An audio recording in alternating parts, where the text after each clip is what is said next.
था और वो भागकर बाहर आ गई क्योंकि वो देखना चाहती थी कि बिना मास्क किया थॉमस बाहर आएगा या नहीं। अब वो बच्चे तो वहाँ से जा चुके थे मगर थॉमस अंदर ही रहा। फिर समंदर की ऊंची ऊंची लहरें भी वहाँ आ गई और वो बेचारा फिर वहाँ से बाहर आ ही नहीं पाया क्योंकि केव में भी पानी आ गया था और डूबने से उसकी मौत हो गई। इस पर लॉरा कहती है कि ऐसा कैसे हो सकता है क्योंकि जिस दिन साइमन गायब हुआ था उस दिन थॉमस को मैंने अपने घर में देखा था। इस पर पुलिस डॉक्टर कहती है कि ऐसा नहीं हो सकता क्योंकि थॉमस तो मर चुका है और ये भी उसका वहम ही है। इसी रात लॉरा जब बेड पर लेटी थी तो तभी उसका हस्बैंड भी साथ आकर लेट गया जिसके साथ वो बातें करने लगी। वो फिर साइमन के साथ गुजारे गए टाइम को याद करते हुए पूरी तरह उसमें डूब जाती है। वो ये बातें अपने हस्बैंड को भी बताती है मगर कुछ टाइम बाद जब दरवाजा खुला तो उसका हस्बैंड रूम में आता है। लॉरा ये देखकर घबरा गई कि अगर ये अभी आया है तो फिर बेड पर मेरे साथ कौन था। उसने जब चादर हटाकर देखी तो वहाँ पर कोई भी नहीं था जिससे वो घबरा गई। अपने हस्बैंड को भी बताती है मगर दोनों को कुछ समझ नहीं आता। अब इन अजीब चीजों की वजह से लॉरा काफी परेशान हो गई और क्योंकि साइमन को गायब हुए भी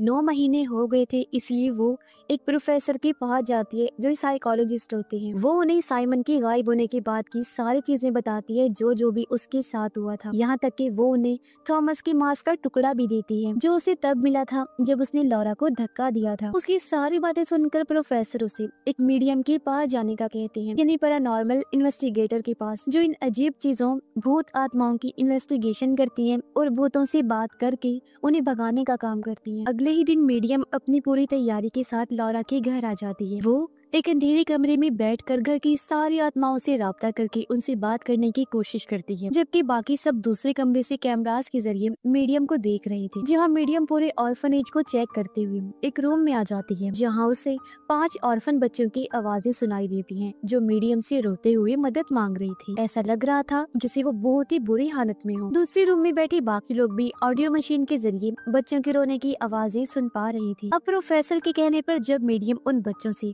साइमन के बारे में पूछती है तो अचानक सभी मशीन्स की पावर चली जाती है। मशीन्स बंद हो गयी और ये प्रोसेस इधर ही रोक दिया जाता है। फिर जब ये सारे लोग इकट्ठा हुए तो मीडियम लॉरा से माफी मांगती है कि मैं साइमन को नहीं ढूंढ पाई। वो ये भी कहती है कि जो लोग मरने वाले होते हैं या मौत के करीब जो होते हैं वो आत्माओं को देख सकते हैं। ये सुन लॉरा सोच में पड़ गई। उसे ख्याल आया कि साइमन को भी तो बीमारी थी तो हो सकता है उसकी वजह से वो उन आत्माओं को देख पा रहा था जिन्हें वो अपने इनविजिबल दोस्त कहने लगा। ये सुनकर लॉरा के हस्बैंड को गुस्सा आ गया। वो इन सारी चीजों को फजूल ड्रामा बताकर प्रोफेसर और सबको अपने घर से चले जाने को कहता है। जाते जाते मीडियम लॉरा से कहती है कि तुम एक माँ हो और तुम्हारा अपने बच्चे के लिए जो प्यार है उसकी वजह से ही तुम साइमन को ढूंढ सकती हो। बस तुम्हें हर चीज पर गौर करना है और छोटी से छोटी चीज को नोटिस करना है। अब लॉरा फिर